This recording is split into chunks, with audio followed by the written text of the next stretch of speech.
The city of Memphis had a plan to administer 300,000 vaccine doses by Easter in Shelby County. Made that goal yesterday, in fact. But with the holiday weekend coming up, some health experts expect a challenge, as in another spike in cases. Fox 13's Mandy Rock explains their concerns.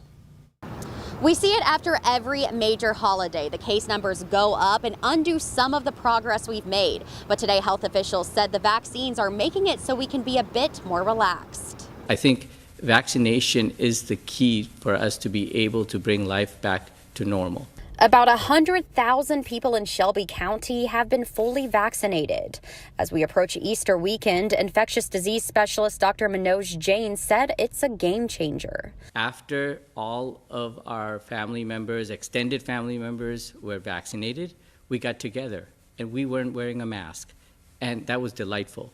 Dr. Jain said it is safe for people who are fully vaccinated to gather without a mask, but those who aren't should still wear a mask and spread out this Easter and beyond.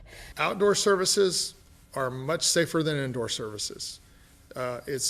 Indoor spaces make it easier for viruses to float around the room and an enclosed airspace and be picked up by somebody else. Shelby County Chief of Epidemiology David Sweat said plans for large gatherings should be submitted to the health department for formal review. And the city of Memphis announced yesterday they will be closing their vaccine sites starting this Friday through Monday. But today officials said they are evaluating the amount of vaccine they have on hand and may decide to open on some of those days. They said to check the city's website for availability. Reporting in the medical district, Mandy Rock, Fox 13 News.